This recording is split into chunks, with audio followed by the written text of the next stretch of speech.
the global economy was being mapped out in a superhero comic book, then central bankers would likely be portrayed as the defenders of the galaxy. Without the underwear as outerwear uniform, of course. And inflation would be the enemy they're up against. Last week on the show, we talked about central bankers' relationship with politicians. It's complicated. Take a listen if you haven't already. But this week, we thought we'd dig in on their methods for fighting inflation. In particular, the use of short-term interest rates. That's monetary policy, if you want to use the lingo. We thought Agustin Carstens would be the perfect person to talk it all over. He's General Manager of the Bank for International Settlements, known as the Central Bankers' Bank. It's what we like to do here on Reuters Econ World. Every week, we pick a phrase or buzzword and go deep on the economic principles and ideas driving the biggest news around the world. So this week, rates. I'm your host, Carmel Crimmins in Dublin.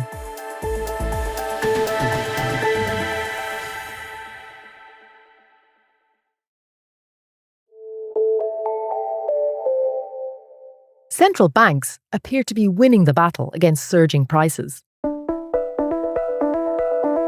They've aggressively hiked short-term interest rates, and it's yielding results. Annual inflation rates in Europe and the US are a fraction of the double-digit rates clocked up in the wake of the COVID pandemic. But as they contemplate rate cuts, or even push ahead with them, what's the risk that central bankers will undo the good work they've done? And how tricky is communicating all this to markets and consumers? I'm delighted to be joined by Agustin Carstens. As head of the Bank for International Settlements, he provides an important forum for central bankers to discuss their work. And as a former finance minister and central bank governor of Mexico, he brings particular insights. Agustin, first of all, thank you so much for taking the time to talk to us. First of all, it's a pleasure to be with you, Carmel. It's great to have this conversation. The question for so many people around the world right now, investors looking for interest rate cuts and consumers navigating the cost of living crisis is the inflation crisis over? Has the price genie been put back in its box? Yes, I think that at least we have been making very, very substantial progress. If we compare the progress that has happened since mid-2023 to today, there has been quite significant progress. Mm-hmm. We are still not fully there. Fully there means that central banks usually announce and establish objectives of where inflation should be. And in most of the cases, we are still marginally above where the central banks would want inflation to be. So we first need to have the full convergence to the objectives. And then I would say even experience some months, even a year with inflation close to the targets or at the target so that we can fully claim victory. So do you think some central banks have moved too quickly to cut rates? I'm thinking about the ECB in particular. No, I think something that I know from all my colleagues in central banking and all the central banks, they are really analyzing this in deep detail. The dynamics in different countries are different. For example, a key difference between the US and Europe is that the recovery and the economic activity in the US is far stronger than in Europe. Mm-hmm. And therefore, if you have, I would say, a stronger economy, there is more aggregate demand, there is labor markets is in full employment, there might be a little bit more resistance for disinflation. And therefore, that explains the need for the Fed to be probably more careful in bringing down interest rates. Now, in the ECB, in Europe, these issues are not present. Therefore, the major imbalances that were present that would generate inflation have been in a way cleared, and therefore I think they can start considering a reduction in the policy rate. When central bankers adjust monetary policy, they're trying to influence people's price expectations. That's how we maintain the price stability. But do you think central bankers are giving themselves too much credence in terms of their influence? No, I wouldn't say that. I think if you have a very undisciplined central bank, you will see impact immediately in inflation. And if a central bank does its job, Okay. yes, there might be fluctuations, there might be deviations, but by and large, inflation is kept anchored. Okay. The fact that inflation is kept anchored, or it has been kept anchored for relatively long periods of time, has to do with the fact that central banks have been doing its job. People might not notice it because if inflation doesn't really exist, everybody's happy, and so people forget about central banks. Probably that's the world we would like to be. I mean, we don't want to be in the press all the time. Yeah. We want to be in the background, Yeah. people acknowledging that we're doing our job. Yeah. So, I mean, I think that the central banks have done a good job. Now, monetary policy at the same time is worthwhile saying monetary policy and the instruments we have to control inflation are blunt instruments. They allow us to get the issues right Right. most of the time in the medium term with some fluctuations in the short term. Central banks cannot really fine-tune inflation to the very last decimal. So once you accept that, I think that central banks have done a very, very good job. And communication is tricky as well, isn't it, for central banks? Like, you want to be clear, but then you want to give, say, for instance, in some cases, forward guidance, but you don't want to give a commitment. Like, and again, I suppose I'm harking back to the ECB's rate cut last month. We certainly reported that some policymakers regretted that the guidance was so concrete that they were going to cut. They sort of felt slightly boxed in. It's a challenge, isn't it, communication? Absolutely. It has been evolving through time. I think what you have seen during the last years is far more transparency by the central bank, very strong effort about communicating. This has to do with the point you just made, which was the fact that we need to keep inflationary expectations anchored. Now, of course, people will form their expectations based on the information they receive, and therefore central banks need to feed society with information. What is their goal? What are their instruments? What is the strategy? What is the time that is needed for the measures to take place? Now, sometimes forward guidance has been complicated for a couple of things. One, things just change, and therefore you need to readjust your forward guidance. Second, given the degree of complexity that central banks have faced, they have been, in a way, forced by reality to put on the table different instruments. Right. And some of those instruments are not as easy to understand or as easy to explain as, for example, the traditional one, which is just interest rates.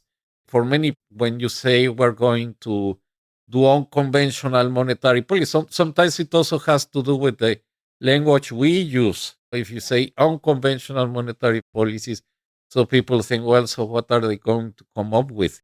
So sometimes we also have to be mindful about using the right language so that people understand what we're trying to say.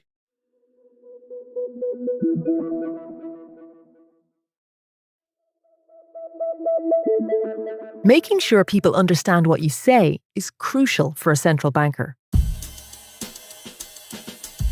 The effectiveness of monetary policy depends on how households and businesses react to interest rate changes in the real world.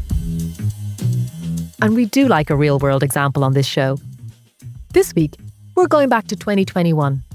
You remember, during the COVID pandemic, when we had shortages of toilet paper and container ships were stuck on the ocean, piled high with crates of goods that we'd ordered. When Fed Chair Jerome Powell got a lot of criticism for persisting in calling inflation transitory, despite a growing body of evidence showing that it was gaining more lasting traction. Until he banished the word transitory from the Fed's vocabulary in November of that year. So I think the word transitory has different meanings to different people. To many, it carries a sense of short-lived. We tend to use it to mean that it won't leave a permanent mark in the form of higher inflation. I think it's probably a good time to retire that word and try to explain more clearly what we mean. Howard Schneider is our Fed correspondent. In the end, though, Howard, those supply-side shocks that we saw during COVID, they did work themselves out. Yeah. Right? It did. And you know what? It was transitory.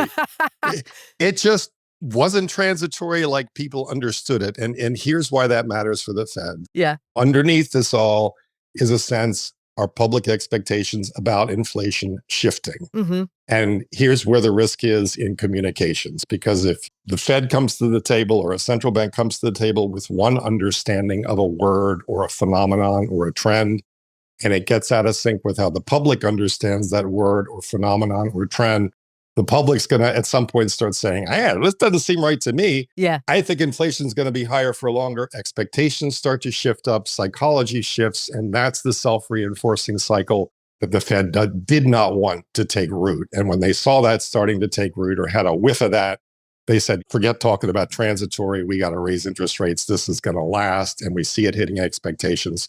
We have to nip this in the bud. Agustin, the independence of the Fed has emerged as an issue in the US presidential election campaign. We covered it in last week's pod. Is that something you're worried about? Well, let me speak in general about independence. Okay. I think the independence is very, very important. It's more than anything a political statement. And the political statement is that countries and society in countries would want to have an institution within the state with the exclusive mandate to keep inflation under control. Right. I think once society understands that the inflation should be under control, I think that most of them support the idea that an institution within the state should be in charge of that. Now, why is it important to delegate it to this authority to a group, to an institution with its governance, with its accountability, and so on and so forth? Is because central banks have to take tough choices. And usually you would avoid less tough choices if you are not in a political game. So I think that's why, precisely because it is so important to take those decisions at the right time without considering the political cycle to keep inflation anchored, that's why it is smart to delegate it to an independent central bank. But that doesn't mean that the central bank will not be accountable, that the central bank would not have to explain what they are doing. And more than anything, I guess people at the end of the day are in agreement that inflation is non-desirable. Is the you obviously talk to central bankers a lot. You're a former central bank governor yourself, and actually, interestingly, a former finance minister. So you have, I think, an interesting take. You sort of see both sides of it. But is political risk something that is concerning the central bank community, if I can describe them as that? Because we're obviously seeing elections in Europe. Things have got quite polarized. Is political risk something that is top of mind for central bankers? Well, certainly the political risk, the environment under which central banks take decisions all the time are being considered by the central bankers. Now, that doesn't affect their mandates or their attitudes in general, no? Some people might say, well, this conjuncture is lending itself for more stress between central banks and the governments.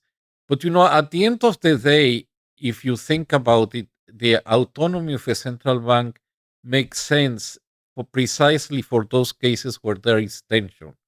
If there were no tension, then there wouldn't be the need for the central bank to be independent. True. The fact that there is precisely central banks need to act and need to play the role precisely in moments of tension. So central banks need to be prepared to work in this environment. Now, you flagged debt as a major issue, record amounts of public debt. How difficult is navigating monetary policy with that backdrop of these debt levels? Well, I think debt is important for two reasons, or three reasons. One, if debt is high or debt is increasing, that means that fiscal policy is being stimulative. And if it's not coordinated with monetary policy, that might affect inflation. Mm-hmm. Second, yes, the higher debt is, the higher will be the interest cost for governments. Yeah. And well, that of course will generate some tensions. And in principle, well, the less tensions, the better. Mm-hmm. The other main consideration is that if debt is too high, at some point it might be difficult for the government to place the government securities that they need, or it would be difficult to roll over their debt, and that might generate dysfunctions in government markets. in government securities markets, and that might affect the performance of markets, and that's a source of concern. Is it more difficult to be a central bank governor right now than it was when you were starting out? When I started out, it was in 1980. I was obviously not governor, but at that time, Mexico ran off international reserves. We had to impose capital controls. That was a wild time in Mexico. Yeah. So we're much better off today. So would you do it all again? If you were starting out, would you still go the central bank governor route? Absolutely. It has been a fabulous experience.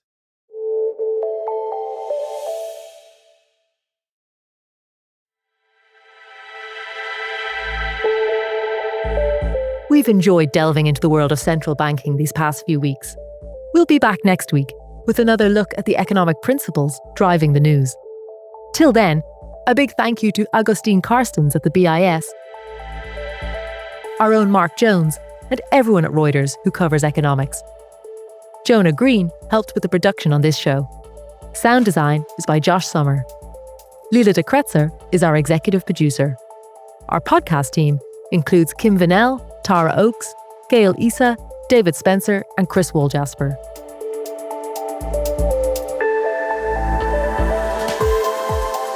Remember, for all your daily news, check out our weekday show, Reuters World News. You can catch it on the Reuters app or Reuters.com, or wherever you get your podcasts.